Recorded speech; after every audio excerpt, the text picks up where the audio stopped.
Hello and welcome to State of the Economy.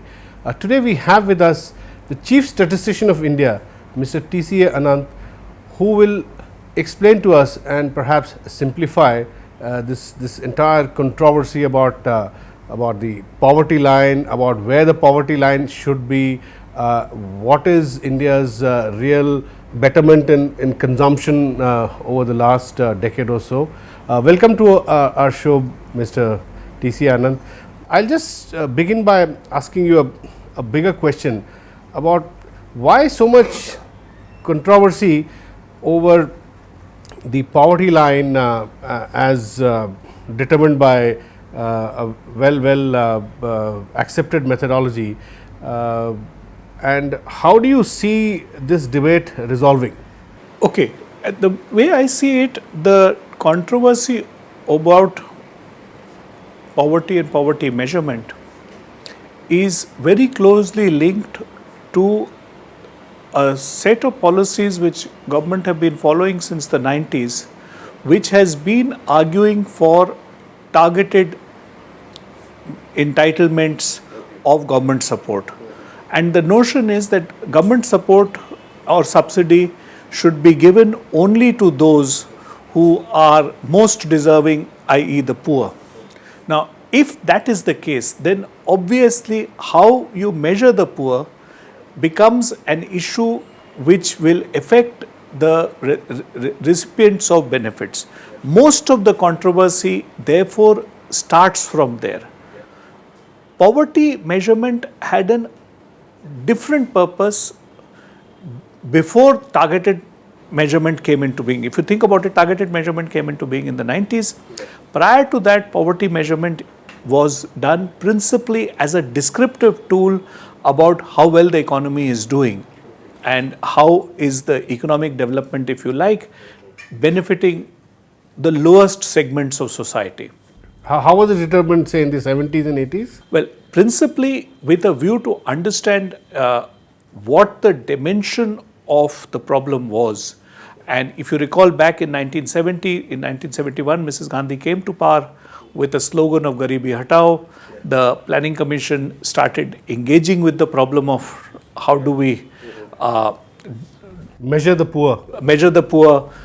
Subsequent governments which came were also maintained that commitment to reduce poverty. There was a question that we should try to get a sense of what is the quantum of problem which we face.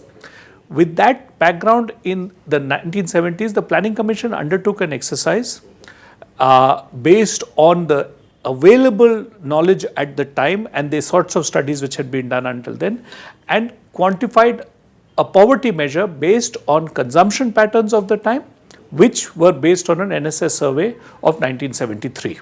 So, NSS survey is really the basis of collecting data on the state of consumption and the nature of poverty that exists. That's correct. NSS has been doing surveys on household consumption going back to the 1950s. Originally as a principal aid to the national account system, because we needed to know what households are consuming as a factor which fits into our national accounts. Subsequently, as part of the planning process, because the detailed plan models which were made in the 60s and the 70s required you to allocate resources for different sectors, and consumer goods was an important sector. So, the NSS data gave you indications of what people consume. We had been doing consumer surveys for all these reasons.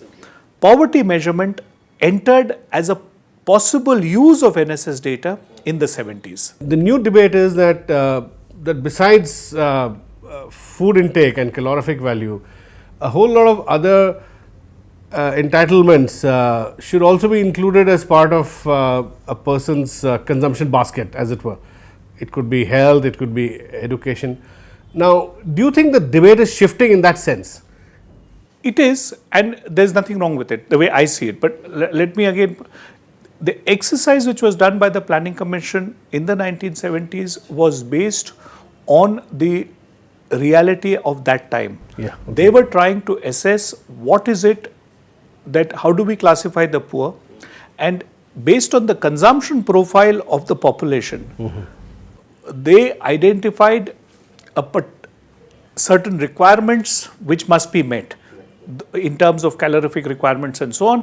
And they said that if this consumption basket is looked at people's consumption pattern, they said if this consumption basket is made available, then we would say that the person is not poor. And they, looking at the NSS data of the time, calculated a poverty line which in 1973 would have given something like 50 to 60% of the population as being poor. Yeah. In 1973. 73, okay. Yeah. The exercise was done later, it was done somewhere around 78, 79, but it estimated... So in 73, 60% of India's population was deemed poor as per this methodology. Yeah. Then in subsequent years, the norm was never revisited.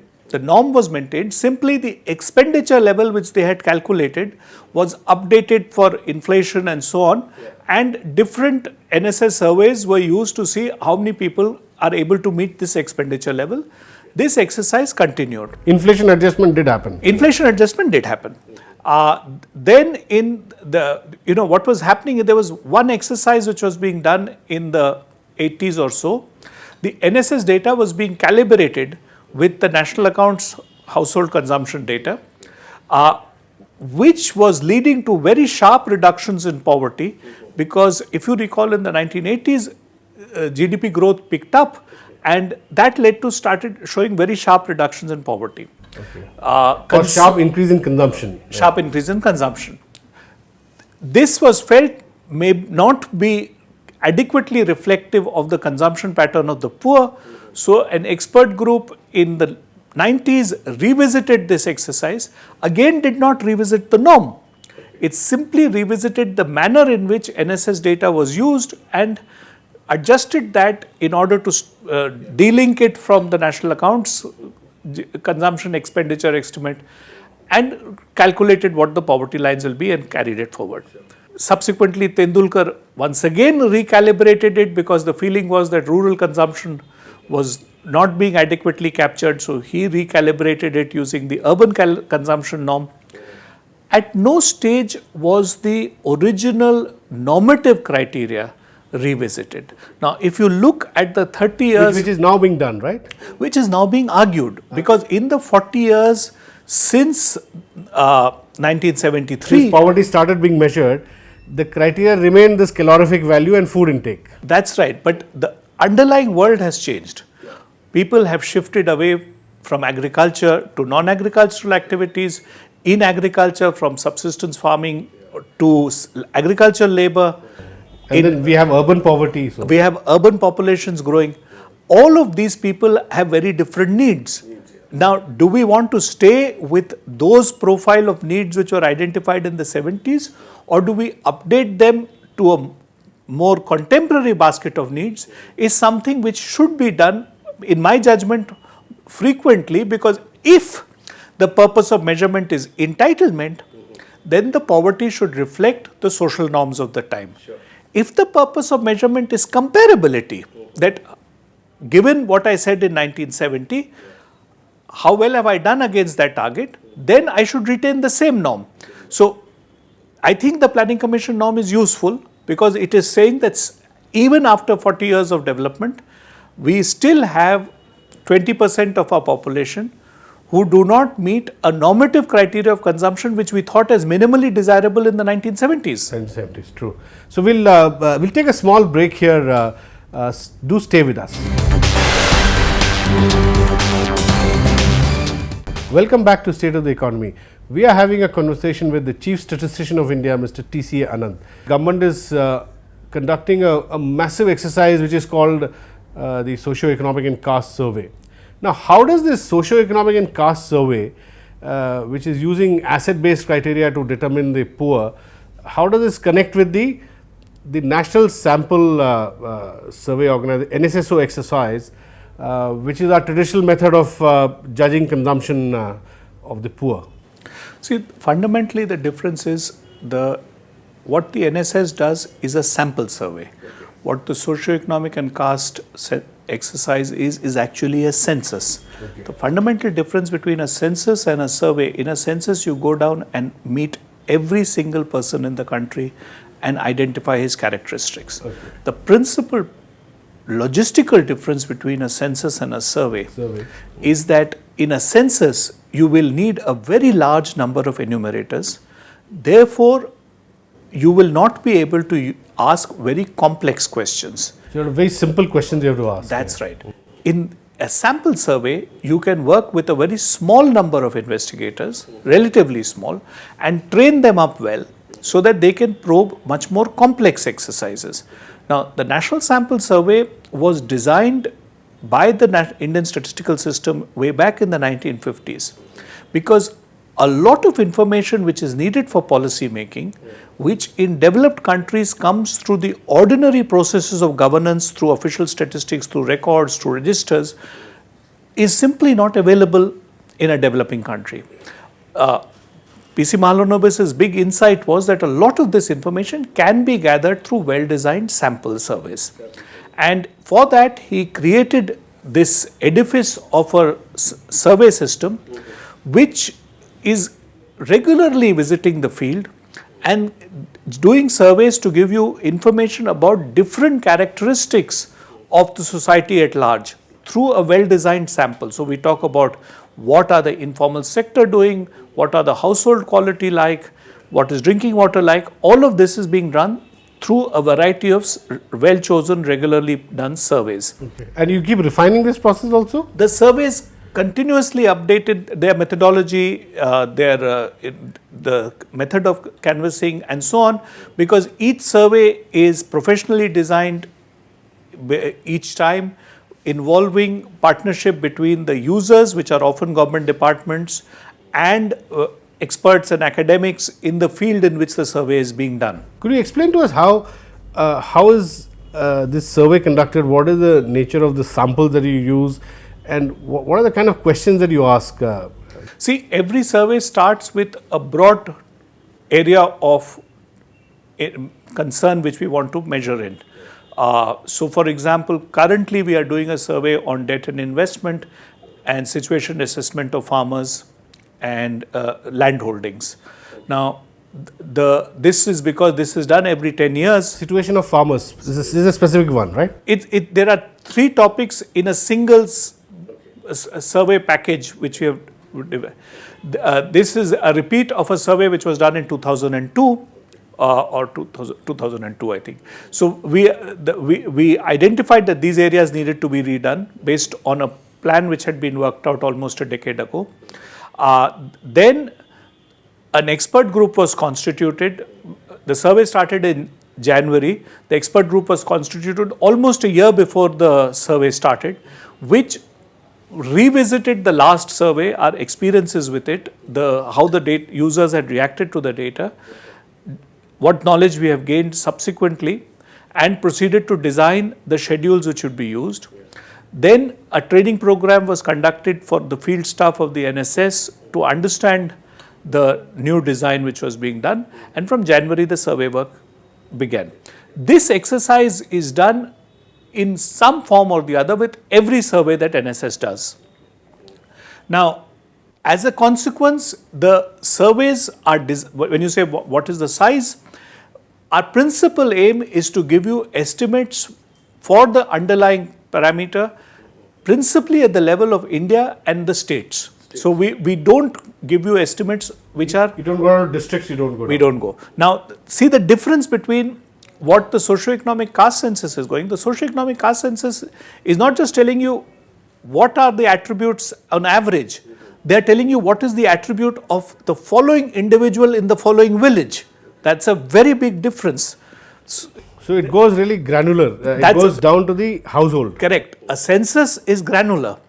A survey gives you an approximate picture for the level for which it was designed. Is it being suggested that that probably because of inflation, food has become more expensive, so many more people need to be covered under the food security bill for minimum consumption, or is it that that the food security bill covers much larger population irrespective of their incomes or what they really need or deserve? See, I am not fully involved with the rationale which led to the food security bill and why they chose a particular number. I'm not fully conversant with that, so I'm not going to comment on why they chose 67% and why not 85% or 90%. I'm not familiar with that part. But I think there is a difference which is important, which must be understood. The Tendulkar norm is a technically correct way to do an intertemporal comparison with a norm on poverty which had been worked way back in the past. The food security bill is asking a different question. It is asking who should be entitled to subsidized food. Now, entitlement is very different from intertemporal comparability, because entitlement is based on perceptions of people. Now, let me give you an example. I gave this in a lecture that I can have a statistical norm under which nobody is poor by one definition and everybody is poor by another. Let me explain this. Consider a situation where people see fluctuating consumption. So everybody has very high consumption in 6 months of the year and zero consumption for 6 months of the year.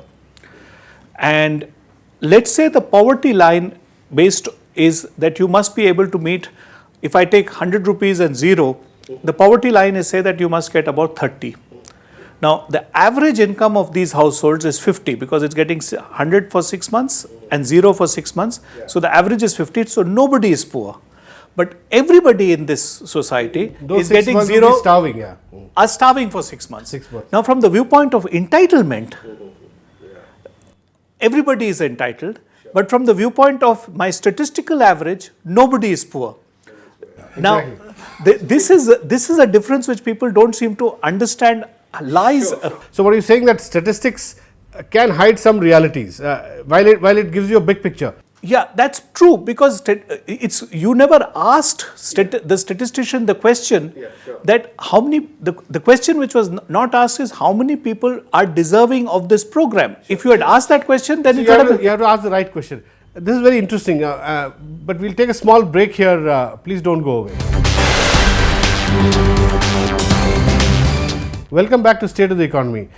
Mr. Anant, you very rightly said what is crucial is the question that you ask in a whether in a survey or whether you're doing a census going really down to the household level. Now, going by this, how do you think this socio-economic caste survey should proceed in your view to determine the entitlements of people at various levels, for food, for sanitation, for health?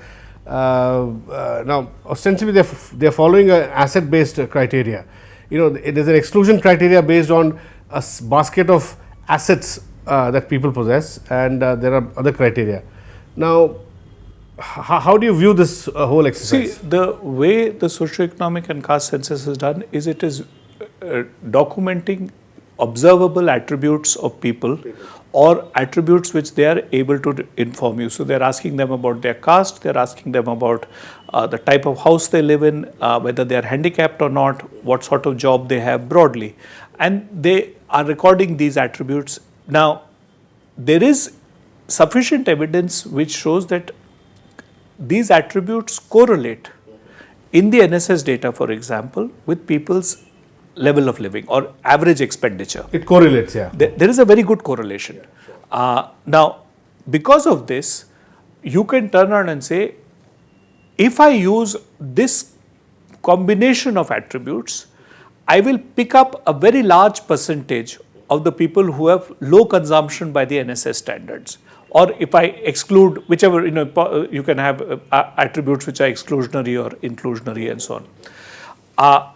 But where do you choose to, how many attributes do you choose to include or how many attributes do you choose to exclude is partly linked to what sort of profile do they have with NSS consumption, and partly with your own expectation about which people are deserving of support.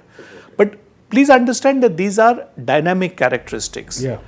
An attribute which today gives indicative of poor consumption can, with benefits of development, targeted programs and so on, may end up in a later year with not so poor consumption. Yeah, so true. you will need. We've seen people improve within a generation. You know? So you will need, and this is the problem with most entitlement criteria. You need criteria by which people will get included from benefits and principles by which at a later date, if they meet certain norms, will be excluded. So, yeah, sure. So how often do you think this criteria should be revisited? You're absolutely right, because in 5 years, 7 years, incomes, consumption levels change, you know, of households, you know. You know, the problem is, while we find it very easy to define rules and principles to guarantee inclusion, we are somewhat parsimonious when it comes to trying to understand what should be criteria for exclusion. For exclusion, yeah. And this is not limited to this. I mean, you can look at the difficulty which has been faced in trying to formulate exclusion criteria. Exclusion criteria in a variety of social programs. So I think there is a need for much greater public discussion and debate on these things. By the way, I should point out the NSS data is extremely rich. It gives you lots of information about households and their characteristics, which can be used to understand the nature of social exclusion better. And people who are, that sort of deep study should be undertaken when you're trying to sort of link criteria to government programs and entitlements. You know, for instance, if you look at the socio-economic and caste survey, which is nearing conclusion, Rural Development Ministry is conducting it.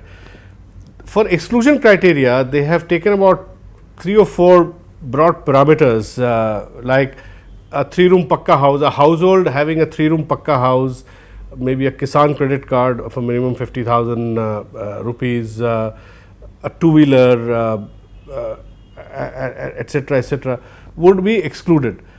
Now, I am told that after excluding these households, a rough figure that they have arrived at is about 65% of the population, 35% of the households get excluded actually. So my information is that 65% is what they have arrived at broadly. It's a preliminary kind of estimate. That may well be right, but you see, from what I understand from the socioeconomic and caste census, is that the work was in 2 phases, or supposed to be in 2 phases. What is been principally completed is the first phase, which is the actual census work and data validation and so on. But there is a second phase which, to the best of my knowledge, is not yet fully complete. That is where the results have to be put out in the public domain, in local panchayats and if you read the document which they put out, there will be where claims and objections will be taken up. So what is the exact picture? I am not sure whether anybody has a sense of. These are, of course, probable numbers which people have been talking about, but until we can see the final figures coming out after the claims and objection process has been completed, because they will be subject to essentially validation at the level of local institutions, Panchayati Raj institutions and so on, where these results are supposed to be displayed and so on. Tell me, Mr. Anand, how political potentially can this exercise get, the socio-economic caste survey? Because as you said, in India we are not used to excluding people who are already getting certain benefits. But as per this survey, you could have a situation where Dalit households who are much better off today than they were 20 years ago might get excluded. And in some states, for instance, under the Food Security Act, many states where much more than 67% of the population is currently being covered, up to 80%, they fear that they may lose out. So there's going to be a lot of jostling, political jostling for entitlement, right? Yes, and in a sense that is natural in a democratic process. As economists and statisticians, we can simply point out what the trade-offs are.